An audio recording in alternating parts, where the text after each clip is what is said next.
Hello and welcome to the Sci-Fi Show. And tonight we're going to be discussing morality and talking about, if it was subjective, how would we feel about that? If morality, it was suddenly proven that morality was actually subjective, how would we feel about that? How would it affect us?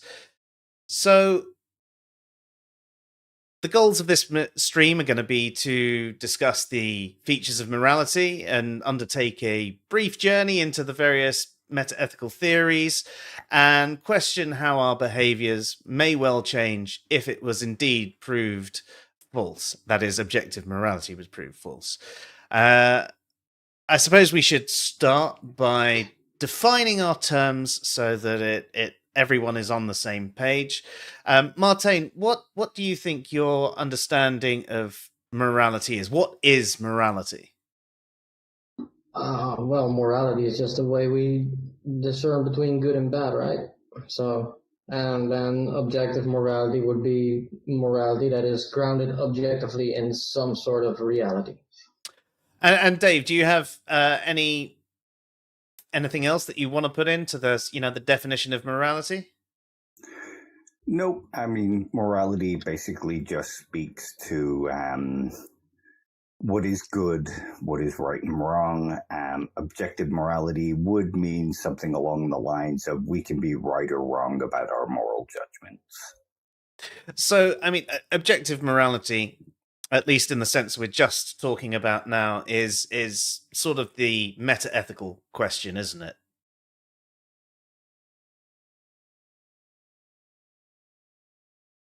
Sorry, you cut out then. I said, so objective morality, in the way we're talking about it just there, is sort of the meta-ethical question. It's going into meta-ethics. Is that a fair assessment of what you were both talking about there? Yeah, metaethics is the study of. It's basically if you think about something like thinking about thinking. So it's thinking about what ethics is. So the idea of what the good is and what is right and wrong sort of falls under metaethics, I guess. Yeah. And also the language of ethics as well, the way that different words sort of ought to be used in the context of the conversation of ethics. Like we often say, language is one of those things that's descriptive, but there can be contextually correct ways to use things. So for the purpose yeah, of if you're speaking about it in terms of actual philosophy, yeah. But objective morality as well doesn't only pertain to meta-ethics. It can also filter into normative ethics, can't it, Dave?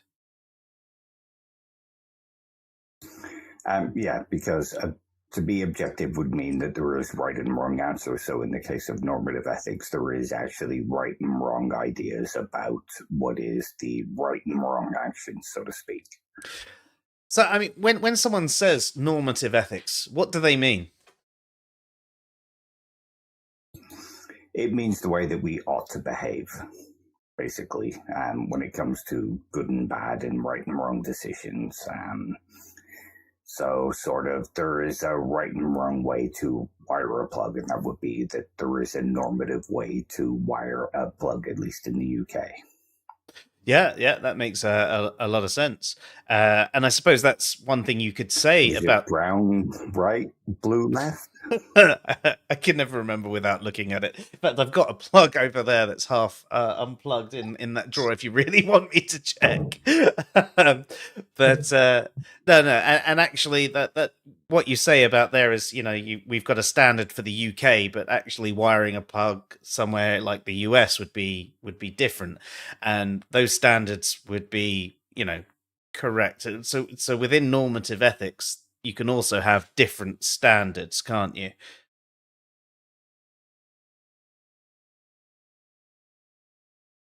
Of course. Yeah. So, like, utilitarianism would be a normative standard because it tells us how we ought to make our decisions about what is good and bad and deontological. Oh, I think we might have lost Dave again. Oh no. So I think so far we've found out that tonight's experiment of using a different method to using Discord might not have been the best idea.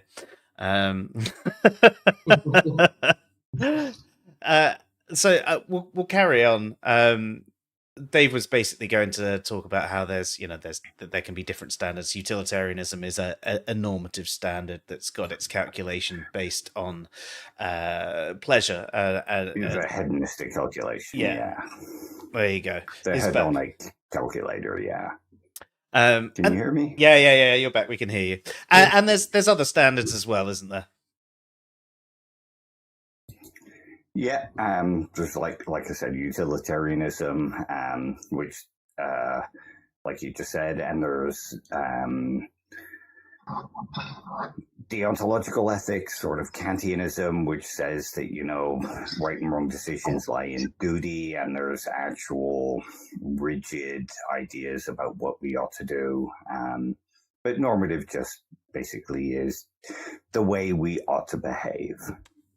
Yeah, that makes a lot of sense. So obviously there's these objective standards, but when we're talking more broadly, what is meant by sort of subjective and objective within morality?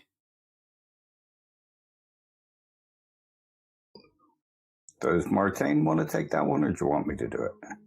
No, you go ahead. You're the wise one. So I'm about as wise as a fart in a pickle jar. Well, that's wise enough to have a pickle jar. Yeah, nobody who has a pickle jar is wise because pickles are horrible. So, what was the question again? Sorry, my computer's going a bit haywire here. I said, what is subjective and objective? What do they usually mean within the context of morality? So, subjective generally refers to the idea that the truth of a moral statement comes from something like personal preference. So what we believe to be moral is basically the framework for what is true. But it's a very complicated idea because that could lie within the sort of culture that we lie in. That could be personal appraisal of a particular kind of action, whereas objective means, like I said before, something is right or wrong regardless of our beliefs about such and such. So if you think of the idea that God has passed down some kind of moral commandment, if God is in charge of morality, then we could be right or wrong about our moral decisions. The same with something like utilitarianism. We could be right or wrong about the moral judgment that we make. Mm-hmm.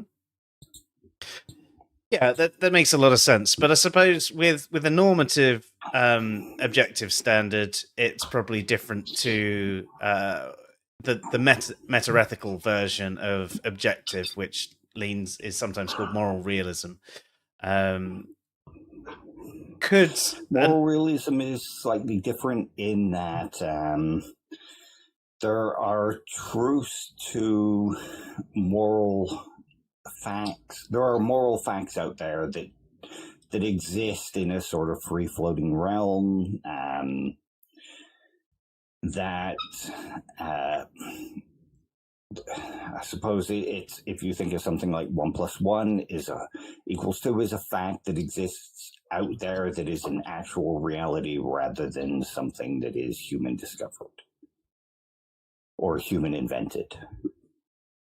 Yeah, makes a lot of sense. So hopefully everyone is on board with those definitions so far. Hopefully that sort of gets you on the same page with where we are talking about. So we've basically covered, subjective and objective morality and the metaethical and normative ethics and, what morality is. So hopefully that gives you a basic idea of what we're talking about. We've also touched on very briefly a couple of normative ethical theories. I'd like to just quickly give sort of a few headline statements of some meta-ethical theories. Dave, would you like to take that away? Sorry, say that again. It's cutting out a little. Okay, yeah. So I was just going to talk about some meta-ethical theories, and whether you would like to take it away. So, for example, we've already mentioned objective morality and subjective morality, as in moral realism, and subjective morality. So, both of those, in general, as in moral subjectivism, would fit on the side of cognitivism. That would mean that there is some truth to the moral statements that are being made. It's just the question of where it lies. And there's a few others, for example, moral relativism. Would you like to go through that one? No, you fire away if you like. Okay, so moral relativism is essentially the theory that the truth maker comes from the culture, the society, or even the time. So one of the implications of moral relativism is if something used to be considered moral in the past, or if something is considered moral by a particular culture, then that is what makes it moral. Whereas with moral subjectivism, the truth maker is the person, and that is gets a bit more complicated because it just means whatever the person considers moral is moral for them to do, and whatever they consider immoral is immoral for them to do. But because there's this truth maker there, everybody can have very conflicting standards, but it only really applies to themselves. There's other forms of cognitivism like error theory, which is the moral statements are true, but there's no actual facts to base them on, so they're all wrong. Moral statements are false. Sorry, yes. In error theory. Sorry, no, they're truth apt is what I meant to say, not they're true. They're truth apt, but there's no facts, so the statements are all false because there's no actual facts to base it on something. Is that better? And my mind's actually gone blank to all the different forms of cognitivism. But essentially, a cognitivist moral theory are ones where there is a truth maker. The statements can be true or false, and it differs to non-cognitivism in that way, because non-cognitivism basically states that there is no truth to these moral statements. There isn't actually anything true or false. They're just expressions of emotion, like emotivism, or they're instructions, imperatives, like in prescriptivism. They're acting in accordance with your society, like expressivism, or is that plan expressivism? There's a bunch of different theories that all talk about things in a different way. And there's a couple of others which I find interesting, like fictionalism, basically morality is a useful fiction, or quasi-realism, that even though the moral statements aren't actually truth apt, there is an underlying truth, so we're within our right to treat them as if the moral statements are truth apt, even though they're not. They're probably the main ones. They're the ones that come to mind. Are there any others that you think would be useful to bring up, though, Dave or Martijn? Nothing that I can think of. I mean, for the sake of this stream, it's not too important. We've got videos and articles that go into a bit more detail on that. The point of this stream is more to address tonight's topic. And Dave already gave an overview of what it would mean for morality to be objective, but it would basically mean, in the meta-ethical sense, that there are true statements, there are moral facts, there are things that are true regardless of what people believe. about There is a morality. fact behind the idea that it was wrong to slaughter all the Jews in the World War II, whereas in something like a non-realist picture, there is no fact behind the idea that it was wrong to commit genocide. Yes, exactly. And there's plenty of arguments on any side, and you can understand a lot of the different perspectives that go into various people's ethical leanings, should I say. But I think that's probably enough so that we can lean into our meta-ethical thought experiment. So this thought experiment is: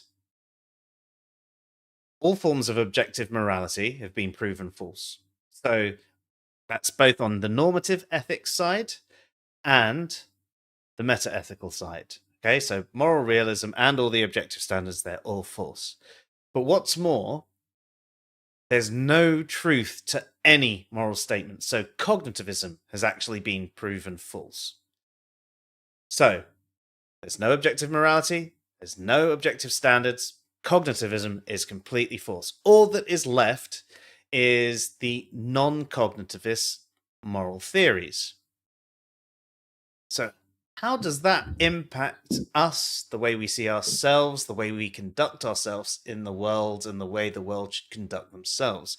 Martijn, I think I'm going to call on you because you've been quiet for a little while. Oh yeah, sure. Well, I don't really think that much in my everyday conduct would change, really.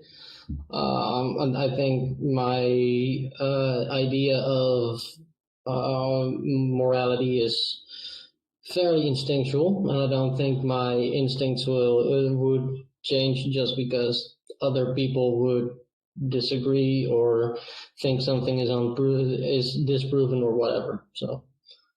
And how would it make you feel, a statement like torturing babies for fun isn't actually right or wrong? There's no truth to that statement. What, come again? So if there's no truth to the moral statements, so there can be other right or wrongs, and that's neither here. But from a moral perspective, the statement "torturing babies for fun is wrong" is not a true or false statement. It's just an expression of distaste, or it's telling someone, don't torture babies for fun. It's not actually morally wrong as such. How does a statement like that sort of make you feel? Well, it makes me potentially very angry.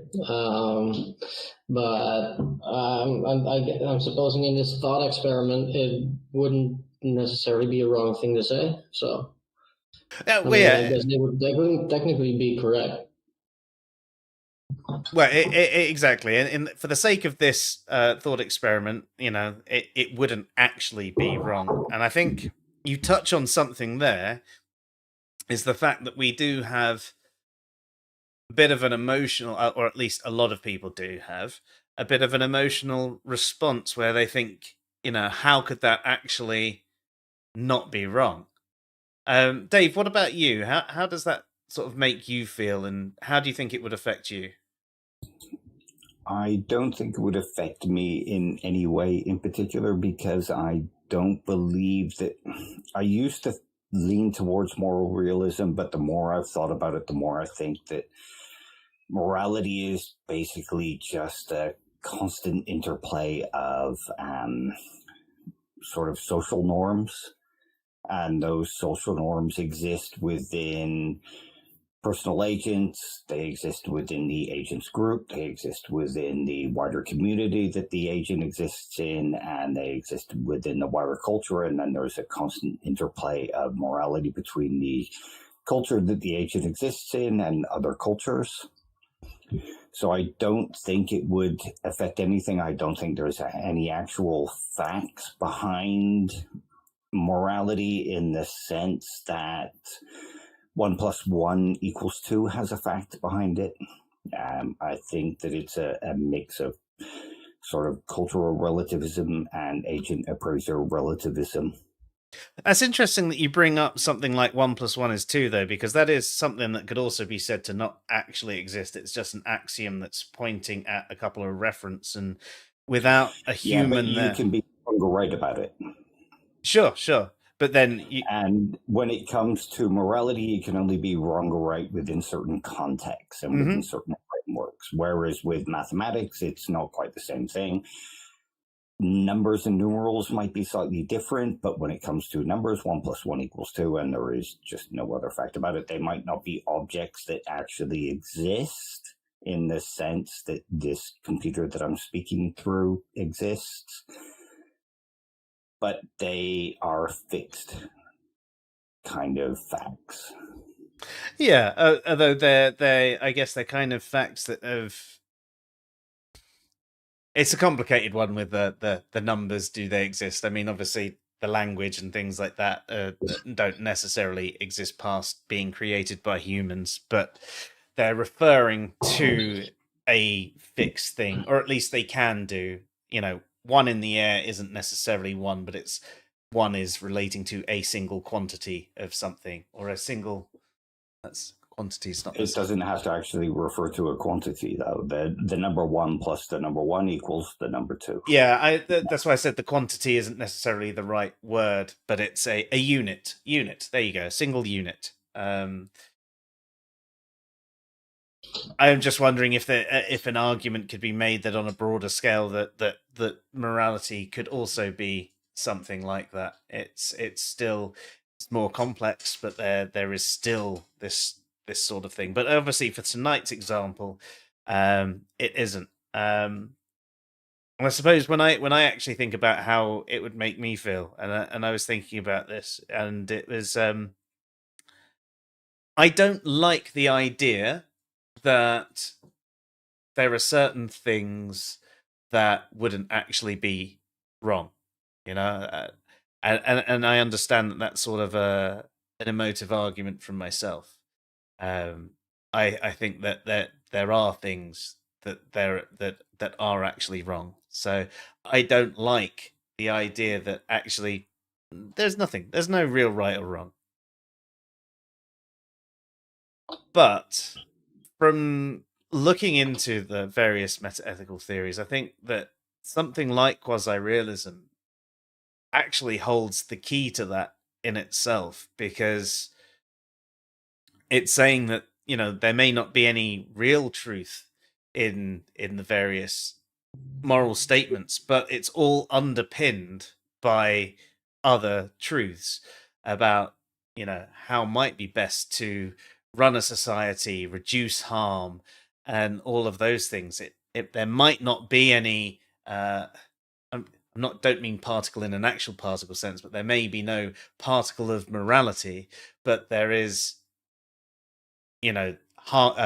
sense responses and real world impacts by doing certain behaviors and real world impacts by not doing certain things. So I think that ultimately the question of like the metaethical question, whilst interesting to look into, doesn't really matter so much as I thought it would like a few years ago. But let's take it over to the audience. I haven't been keeping up with you all. I do apologize. So first of all, how are you all doing? Nerdy, great to see you. Icarus, Lone Wolf, fantastic. Thank you for all being there. Yes, you're right, Icarus. If it's subjective or objective is another question. There's plenty of questions for the night.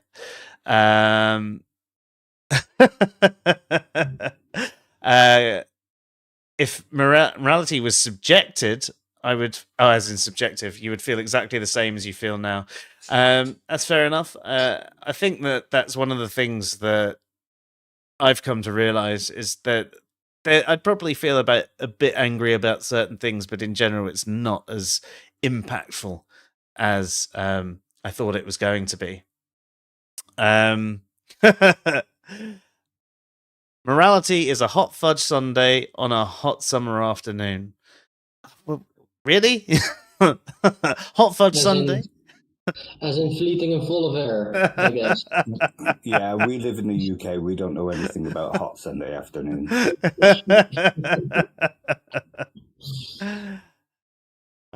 It's a free ride when you've already paid. Icarus thinks UK plugs are weird. Right, so we actually have something that, helps prevent you dying if you get electrocuted. So I guess that is weird to someone that comes from America. Isn't Icarus from Germany? He might be, but that's neither here nor there.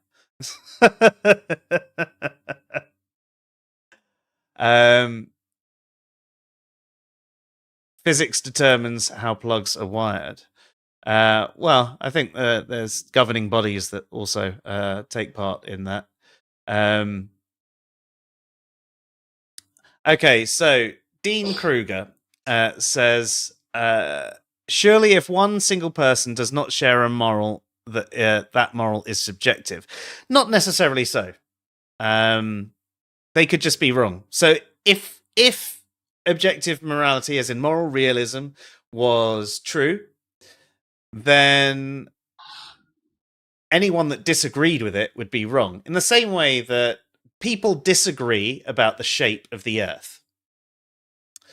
There are people who are right and they are wrong, So the same would be if morality was truly objective, then people could be right and wrong about it. And in fact, if you look at normative ethics, there are objective standards. They're not necessarily correct or anything like that. But if you think about utilitarianism, if you just think simplistically at the trolley problem, no other information at this stage, saving the 5 people at costing 1 person is the correct answer for utilitarianism. Yet if it was something like Kantian ethics, not acting would be the correct answer. I suppose you could see these objective standards as axioms in the same way that you could for certain mathematical problems. Oh, Dave, you already said that in the chat as well. And in fact, you used the same example as me.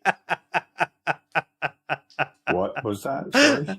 Oh, so I'm just trying to catch up with the chat and just respond to everybody who's spoken so far. And I hadn't even got to your thing, and I answered Dean on the if a moral is subjective, and I gave the example of the shape of the Earth, because there are people that disagree over the shape of the Earth, and it's quite an easy one to explain. Disagreement doesn't necessarily make something subjective, and that's basically the example you gave as well. It's pretty much the go-to example, yeah. Yeah, I think because it's one of those ones that is in everyone's face. People deal with flat earthers all the time, and it's quite an obvious one to actually show right. And it's harder with morality to justify it, because at least with the Earth you can go, but look, you can do this experiment, you can do this experiment, you can do this experiment. Whereas with morality, you can test to see if this is harmful, or this produces a better result for a society, or anything like that. But there's no actual way to then tie that back to say, and that's definitely why this is moral or immoral or so on. Morality is something closer to mathematics in that it's very mind dependent. But you can see facts when it comes to mathematics that you can't quite see when it comes to ethics and morality. I tend to think that I used to lean towards the idea that morality was very normative, but I've started to lean more towards the idea that it is very descriptive. it is a psychological phenomenon rather than an actual part of the fabric of the unit. It's not ontological, it's descriptive. I think there's an evolutionary point to it as well, though. I think it's wired into us throughout the years, and that's why a lot of people have moral instincts. And I'm sure not everybody does have these moral instincts, and I don't think these moral instincts are necessarily learned, but I do think your family and your school and everything like that definitely reinforces these things. And as you get older, these moral proclivities that you might have will be a lot stronger because this stuff gets hammered into you over time. So the question is, if there is an evolutionary element to morality, does that give it some grounding in reality? Not in the sense that it's part of the fabric of the universe, but that it's a feature of life that has the psychology to question morality. How do you mean? So any creature that gets to a point where they have evolved to learn to be sort of collaborative and they learn to be cohesive, they are a social species, they will learn that there are certain ways they should and should not act to make their society a better one. So if there is an almost biological point, if we're born with certain proclivities, if we do have some moral instincts that are enforced by people, but there is some underpinning of moral instincts, does that sort of say that it is a bit more than just, pure psychology? I think that psychology plays a big part when it comes to moral judgments, and it comes down to the sort of social schema that we hold in what we think is right and wrong, and it depends on the sort of societies that we come in, grow up in, the people that we hang out with. And I think that plays a big part on the actual moral judgments. And I think when we speak in the context of certain societies and certain groups, that there are right and wrong actions. But I think as a general whole, sort of above and beyond all sort of assessments, there is no actual kind of right and wrong moral judgment. I mean I guess that's fair. That's one way it could be. I'm still I mean I personally still lean a bit towards moral realism, but as I've said a number of times, I flip back and forth between sort of fictionalism and quasi-realism, and I can see there's definitely the descriptive side to morality as well. I mean I think it's just one of those topics that's incredibly complicated, more complicated than a lot of people give it credit for. Yeah, as much as I would like there to be right and wrong, like actual right and wrong, as much as I would like it to be factual that there is something wrong with something like genocide, I don't think there are actual moral facts beyond those that are created. So when one society says no, it's factually wrong for there to be genocide, they're speaking from within the context of the society that they exist in. They exist in a sort of liberal society where genocide would be considered wrong, whereas in another society, genocide might not be considered wrong. And then you sort of have a clash of civilizations rather than an actual clash of morality, if that makes sense. Yeah, it does. In fact, that brings me on to the next one from the chat. So there's a statement that if an atheist thinks that morality is subjective, then they ought to treat all moral systems, including ones that they think are immoral, as equal. Now, Martine, would you like to respond to that? Not particularly, to be honest. No, it's not really a comment I care to elaborate on, really. Fair enough. Dave, would you like to have a go at that one? Sorry, I was responding to somebody in the chat. Would you mind repeating that? Yeah, so it was the question of, if an atheist thinks that morality is subjective, then they ought to treat all moral systems, including ones they think are immoral, as equal. Okay, well, I sort of lean towards Lance Bush here. Okay, I kind of like his idea that sort of food preferences, just because there is no fact about whether pizza or hamburgers is better, that doesn't mean that we ought to treat all equal when it comes to an agent appraisal. We might prefer restaurant X where somebody might prefer restaurant Y. That doesn't mean both are equal to us. There's no fact of the matter about which is best unless you're sort of considering it within a particular context of which has the better service, which has the better chef, which has the better sort of choice of food, that kind of thing. Yeah, and I suppose there's other facts that could be in there as part of the discussion of what better is, but then that's just leaning onto your different priors. For example, someone might find someone's cooking better if it is cleaner, healthier, higher protein, low carbs and fat, low processed stuff, whereas someone else might have their priors in flavor. That's what they want, flavor, and someone else might have theirs in portion size or whatever. For each individual, they might have different arguments, and some of them might be better arguments than others and more convincing to other people, and they might be able to get their way more.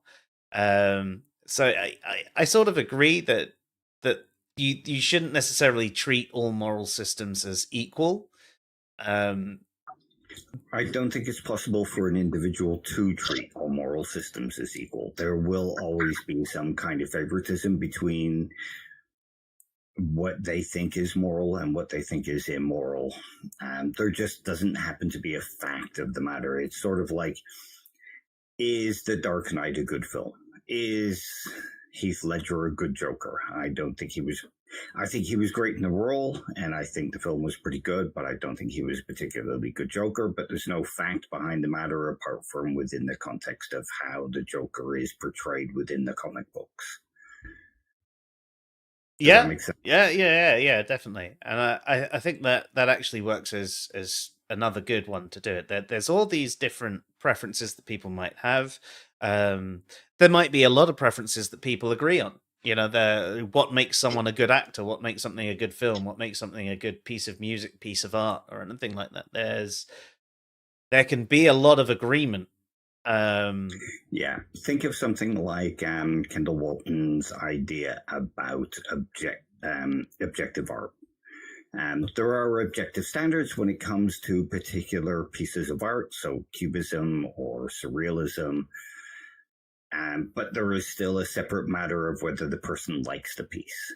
So within the context of the art world, there is objective judgments that can be made about artwork, but there is no fact of the matter beyond the actual context and the framework of the art world. Yeah, another one that I like to go with this is different genres of music. You know, you can absolutely hate a particular genre of music, but still, if you have the right kind of ear, judge if that piece of music would, one, fit in a particular genre, and two, if it would be good within that genre. And that's sort of the same with the objective standards of art. Yeah. And I guess, you know, you could, you know, morality could be that sort of way. And I mean, you could think of it in terms of weed. Some people prefer heavy CBD weed, and they'll think that weed is good.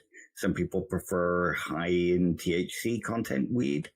They'll think that is good. There is no particular standard of good weed apart from weed that doesn't get anybody high, if that makes any sense. Yeah, and actually, there are still some facts under that, because you can measure the CBD content and you can measure the THC content. THC. Yeah, you can see how many triclones fall off of it, and so on. You could the smell, the taste, they become a little bit more your average subjective. stoner can't, though. So I was just not gonna. really a fact to them. Yeah, well, maybe. I mean, the weight of it. Like, did you buy a certain weight, and was that weight correct? There are certain facts that can go into these things, and there are certain more subjective things, like the way it affects you, the way it smells, the way it tastes, and there might be a consistent leaning with certain things. There could be a certain smell that 90% of people really love. They're but that doesn't necessarily mean that everyone does. There isn't a fact of what smells the best. There's a fact of how much it weighs. There's a fact of the content of THC and the triclones and the CBD and how much it weighed. I don't know if I said that already. There are some facts, but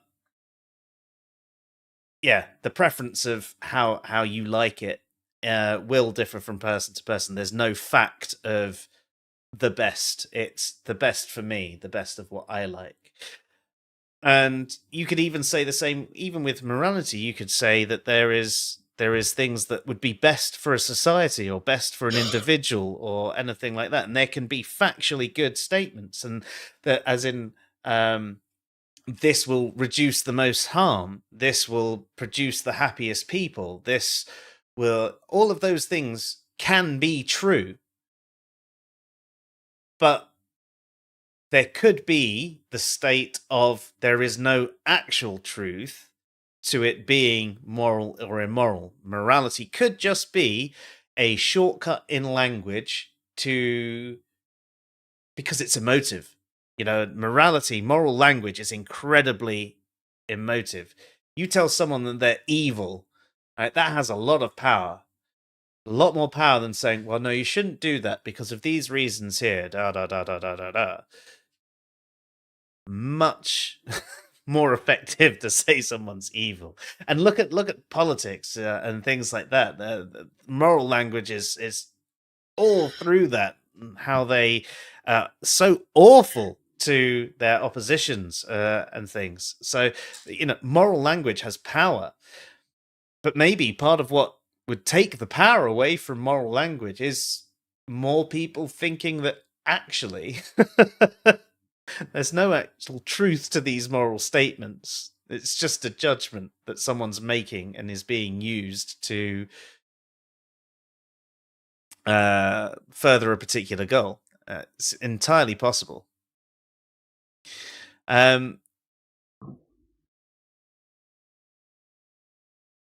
So another statement: valid logic and reason rather than following whatever you feel is true. That's the rational thing to do.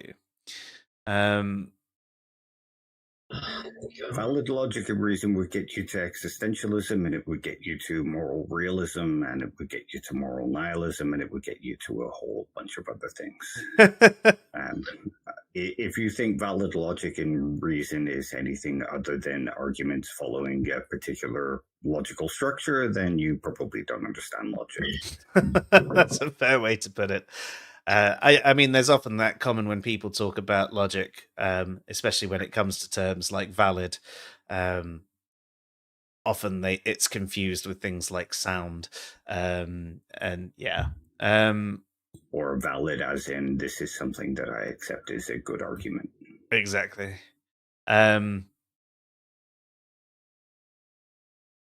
So Icarus says, I don't know what it means for something to be objectively good, bad, or not, like practically. Martine, what would you think something like that, something that would be objectively good or bad? How would you describe that to someone if it was true?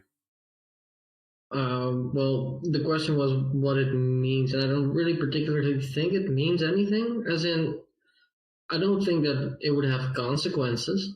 With like we all think objectively genocide is bad, and look at what's happening. Yeah, good point. Yeah. So these kinds of things, I don't really think it matters.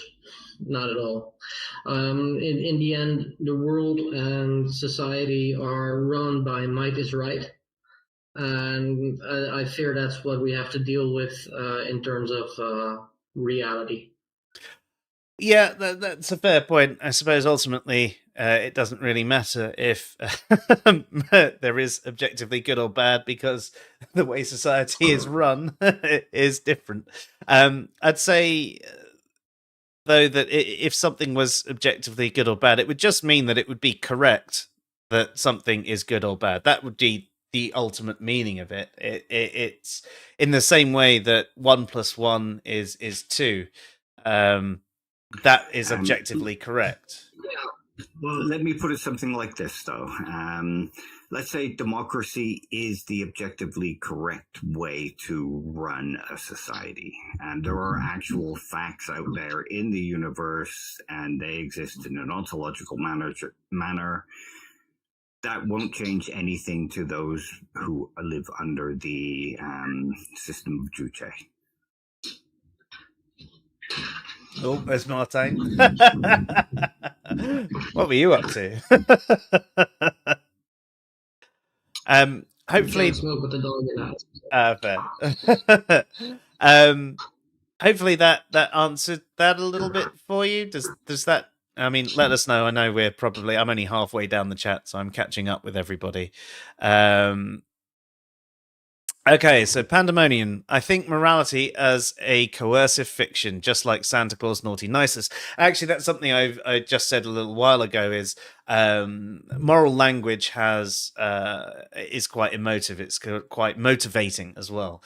The way it's been programmed into us, these good and bad behaviors. Someone being judged as moral, immoral, evil. There's a lot that can go into that. I don't know if that necessarily means it's just a coercive fiction, but I think the fact is that it can be used that way. I think that you see this sort of thing within religions as well.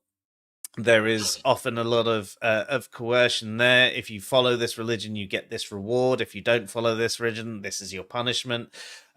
These are the right and wrong things. These are the good and bad behaviors. The differences with morality, especially from a secular point of view, there is no punishment. There is no reward. You just do these things because it is good or bad to do them, rather than. There is punishment and reward, though, within a descriptive account. In that, if you exist within a Christian society and you follow Christian morality, you will be rewarded by those within that society and those Christians, and they will help to make your life better.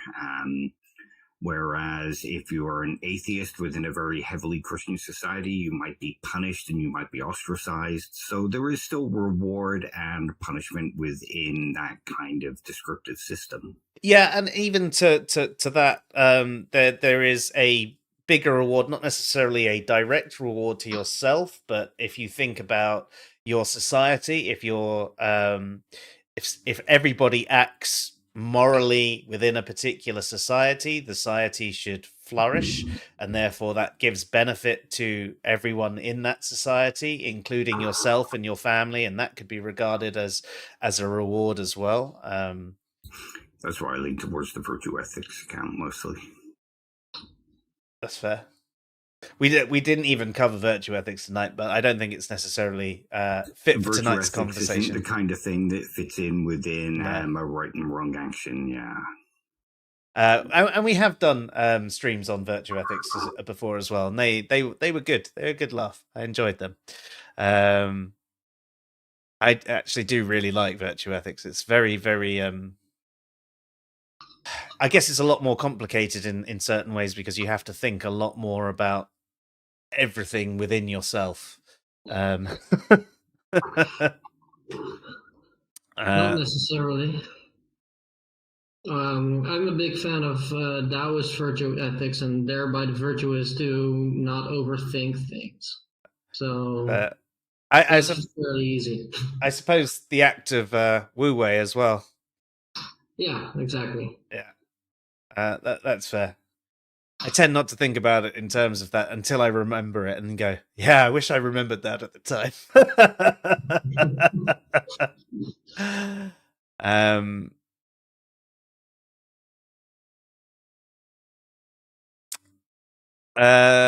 Santa Claus does not actually exist, but parents are appealing to a fictional entity. I think we've covered that one off already. Carrying down. Yeah, there's more conversation going on in the chat about hell for certain behaviors. I think that we've done that. Martin, I'm sorry, Icarus. Nothing is objectively bad, morally speaking, except pineapple on pizza. Funnily enough, Icarus, I don't know if you saw, but recently I released an article specifically about pineapple and pizza and other relativistically moral wrongs. And the point of that, I was actually responding to Lance Bush because he makes a good point with this, but I feel that he often leaves points out as well.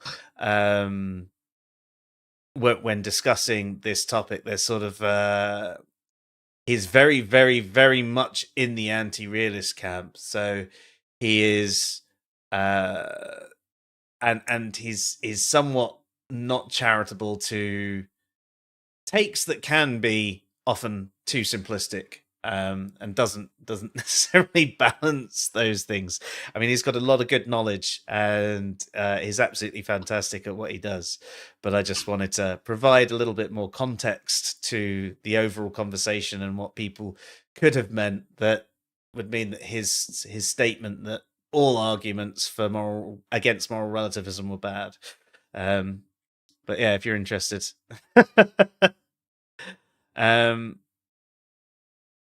Carrying on, Darth Calculus. Hello, just stopping in to listen to something interesting after I got home from work. Oh, well, you're probably in the wrong place then, because there's very little interesting going on here. Oh, nerdy. Interesting question.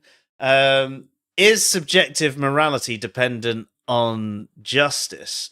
I wouldn't say necessarily, but Dave, how do you take that one? Sorry, say that again. Is subjective morality dependent on justice? I'm not really sure because I tend to see justice in the sense of something like a Rawlsian account. So I don't think subjective morality relies on justice, because you can think of something like, I think it's moral to run over a granny, but it can be unjust to run over a granny. So there is a sort of separation there, sort of like if you were to take the idea that slavery is subjectively moral, but it depends on how you're defining justice, I guess. Yeah, my take on it was the separation between law and morality, and I think they're two different concepts. I do think there is some intertwining, and I do think that there should be certain things that are grossly immoral. Should definitely be legislated to prevent people from doing it.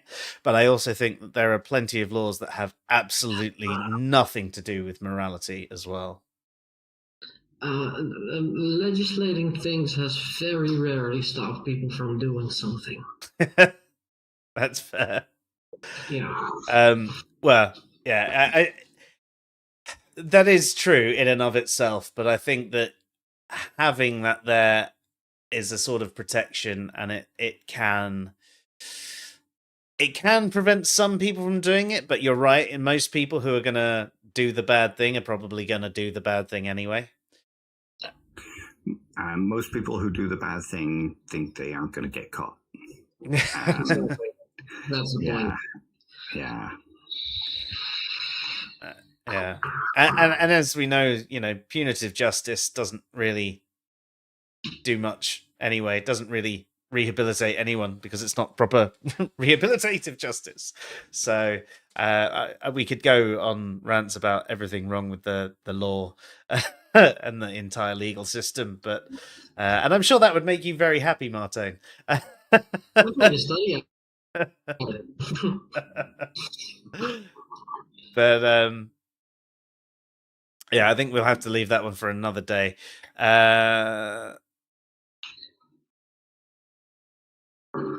Some weird things going on in the chat as well. Yeah, we've kind of attracted some very strange people this evening, apparently. Well, We've attracted surprised. Darwin to Jesus in atheist form. We've also got Lone Wolf, so you know. Yeah, but he's awesome.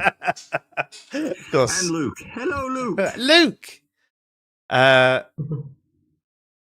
How many subjects does morality take for its A levels? One. Philosophy.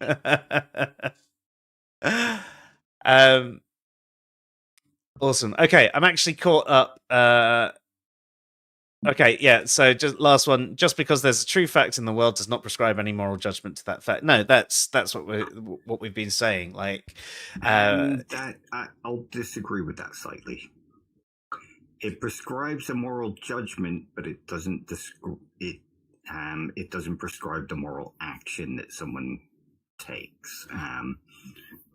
If there is an actual fact about morality, so say it is an actual fact that genocide is wrong, that prescribes the judgment that genocide is wrong. Yeah, I agree there, but I prescribe people from performing the act. Agreed, but I don't think he's talking about moral facts there. I think he's just talking about like a true fact in the sense that genocide is killing lots of people and it's bad for a society, but that's not necessarily saying morally bad sort of thing. Then it doesn't necessarily... But it would prescribe that it is morally bad. Just as the fact that the Earth is a sphere prescribes that the Earth is a sphere, but it doesn't prescribe that people have to judge it as a sphere, if that makes any sense. No, that's fair. That's fair. I suppose it's a different way of taking what that comment intended. I think I took it a different way, but I understand what you're saying. Martin's got his little hand shandy machine there. Yeah. Setting it up straight. Look, Ma, no hands.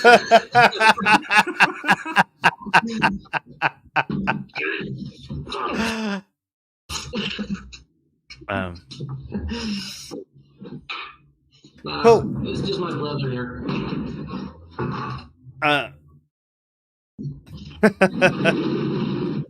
With the beard and the shaved head, he's actually looking kind of like a Celtic wizard. I like that. I'm not sure about who you're talking to. You! Well, when you had the little glowing orb, you look very Celtic wizard. Oh, thank you. Not sure if that's a compliment, but I'll take it. You're an honorary Welshman now. Llewellyn. Luke says, I'd lean to objective in the sense that our basic moral behavior comes from natural processes. And that was one of the points that I was sort of making earlier, that there are some, through evolution and just evolving societies, morality has come up as one of those things that we do have certain instincts built in. But you could argue that that doesn't necessarily mean that there's any actual moral facts. It just means that there is a mass leaning of general instincts towards a particular position as well. Yeah, generally when somebody says moral fact, they mean regardless of evolutionary attributes or sort of social judgments or cultural judgments. They mean that there is a fact out there in the world, like 1 + 1 = 2, or E = mc² is a fact. So moral judgments are facts like that. E = mc² is in a fact based in evolutionary processes. If moral judgments are evolutionary processes, that would make them emotive rather than factual. Yeah, it could even be something, though, that's where it started. I mean, just going back and forth over the different ideas, it could be something that started, and then morality has been Our moral codified sense. in. Yeah. I think this is something that people kind of confuse. Our moral sense might be evolved, but the moral facts don't come from evolution. Yeah, that makes sense, and that's sort of where I was going to get to, with the fact that we might have had these things, and the concept has evolved to a point where the concept itself could be an objective thing with an objective goal. People might see it differently. Constructed. Yeah, exactly. Socially constructed, yeah. And once you've got to that point, then you can make objective statements about that. If there is actually a particular goal to morality, then there will be objective statements that can be made that is what achieves that goal. Or a framework, yeah. If you consider something like American society, it's generally considered to be immoral to burn the American flag. Whereas if you go to somewhere like Palestine, because America provides Israel with plenty of weapons, it's considered to be a moral thing to burn the American flag. So there's a sort of social construction that goes on within moral judgments in that sense. It would be objectively immoral to burn the American flag within American society, because it would be true that within the American society, there is a fact maker that makes it immoral to burn the American flag, but not in Palestine. Well said. Cool. I mean, I think that we've actually managed to apart from all the the problems at the start of the stream, we've managed to cover a lot of ground about this topic in a short space of time. And I think that is quite good for us, because usually a conversation like this would have taken us a lot longer. I think we've managed to actually stay on point for the most part. So I think that is well, yeah, good for us. I think it'd be interesting. Oh, do you know what? There's something that I was going to put up for everybody today, and I wanted to try it, and it was this. There's this poll. And it was, I wanted to see if what everybody. It was a poll about what the most accurate moral theory is, and I was interested. So if you can try, I just want to see if it works, because the last time we tried to do one of these things, it didn't pick up properly. But you literally just do exclamation mark vote and then one of the words, and the words that I've set are realism for moral realism, relativism for moral relativism, subjectivism for moral subjectivism, other cog for other forms of cognitivism, then emotivism for emotivism, prescriptivism for prescriptivism, quasi-real for quasi-realism, other non-cog for other non-cognitivism. And I just want to see if it actually works, because it'd be interesting to do some more of these polls and things to get the pulse of our audience whilst we're live on stream. And I meant to put that so that you could all chat about it whilst we were going through all the comments, but I completely forgot. Neither here nor there, though, if it doesn't necessarily happen. But yeah, so the thought experiment, I think, showed that even though we might operate from a different place, I still lean towards moral realism. And Dave, you no longer do, but I don't think it would affect either of us. And Martin, I think you were similar as well to what I said, as the statement that there's no actual truth to torturing people being wrong would anger us a bit, because we think it is wrong regardless of what people think. I think if it turned out that there was no moral facts, the world would carry on just as it is.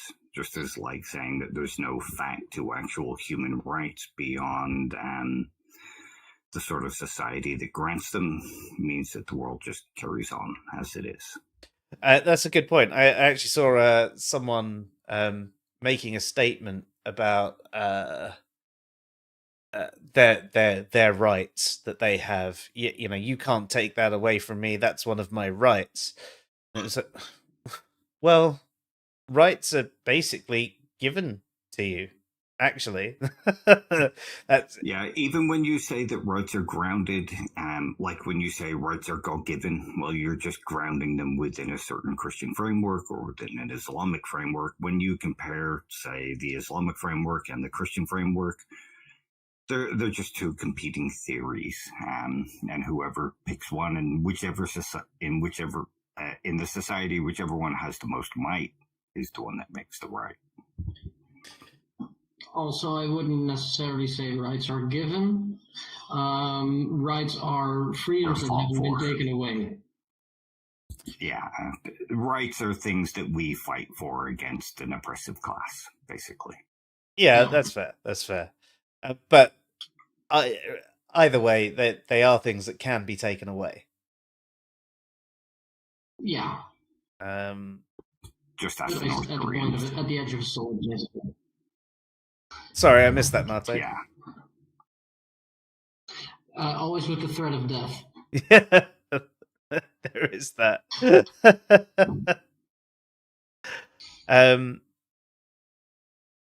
Yeah. So I mean, either way, I was just trying to wrap up the thought experiment bit. I think, yeah, as you said, Dave, I don't think there'd be any real impact. There might be some people that go, well, whatever. I'm gonna go and do whatever I want then, and they might act more poorly. They might have a desire to be a moral person, and realizing that there is no truth to morality, decide that, okay, well, my second desire, as I can't be a moral person because there's no truth to morality, my second desire is to go and do killing sprees or whatever, you know. But I think that would be very few and far between. Um, it's like the people that say, well, if I didn't believe in God, I'd go and do like rape and murder and this and that and whatever, and you're just like, I hope you never lose your faith. And it's the same sort of thing with morality. I think if there's anybody out there that um, needs morality to definitely be true to still act in a way of a decent human being, then I hope they never get the news, uh, even if morality is completely disproven to have any truth to it. I hope they never get that memo. And then yeah, so there's been obviously a few questions from the chat and anything like that. But is there anything else that you think we should cover tonight? No. No? I'm sorry, I've been invaded by a dog. Hey, she's cutie. What a cutie.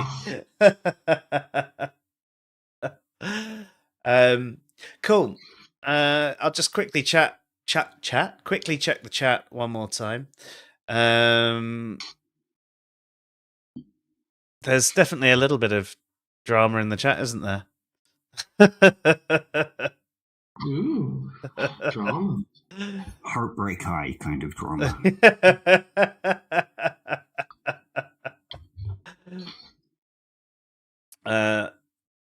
So it's an interesting topic, is morality. It's one of those things that I find it very odd when someone is very, very, very, very certain in a particular opinion about morality. But I think a lot of that certainty comes from not knowing a lot about the topic or knowing absolutely everything about the topic. I think the average person should be in a state where, well, this is where I lean, but I don't really know. Because it's a topic where it's very, very hard to ground much of anything with it. And I mean, we didn't even bring in tonight the free will and whether free will affects morality in any way, shape, or form, and that could just send us off for another couple of hours. So I think we'll miss that. Nerdy says, was this an objectively or subjectively good stream? Well, in a moral sense, I don't think that there was anything to it. But if we're talking about in terms of quality, well, like all of our streams, it's awful. Hey, I have degrees in this stuff, so it's objectively good.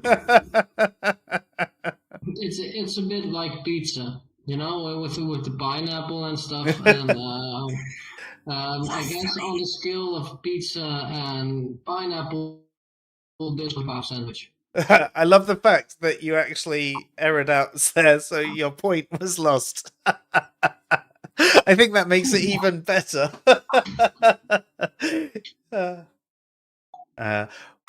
What? That's great. Yeah. What do you think, Nerdy? What do you think it was objectively good, or just, you know? I think it was okay.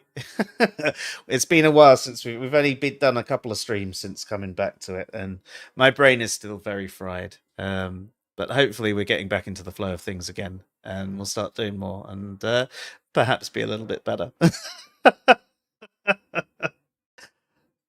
I mean, what is the objective scale for what makes a good stream, though? It doesn't start 10 minutes late with a bunch of technical problems.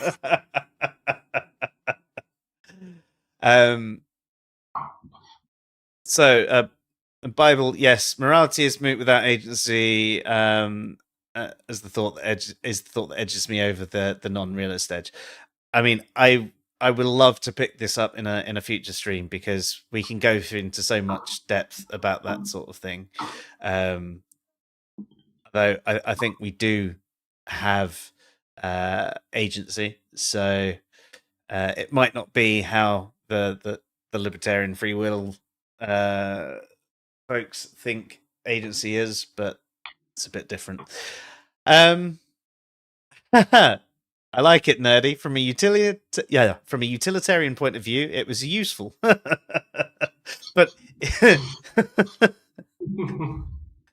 in what way? It will send more people away from us.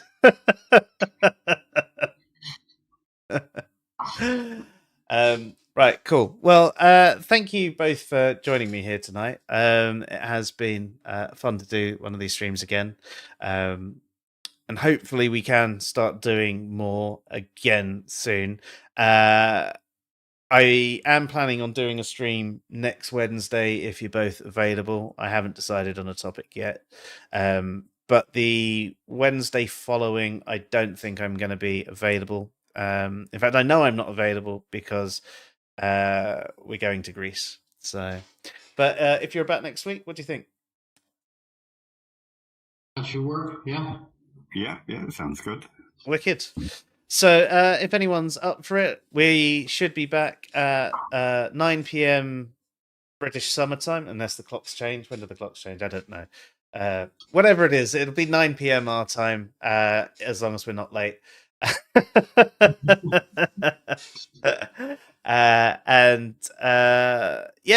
Hopefully have you all back here, have another chat with us. If any of you have any topics or things that you'd like us to cover as well, feel free to drop it in the comments of the stream. We'd love to have some interaction with you, and if any of you want to come on and discuss anything with us as well, we'd love to have you here, because pretty much all of our audience is always absolutely fantastic, and we really appreciate every one of you being here and interacting with us. I love trying to follow along the chat. I do apologize when I get really far behind. But so that's it. That's another sci-fi stream done. I'm Joe. I'm Martijn. And I'm Dave, sort of. Have yourself a good night, all. Good night, all.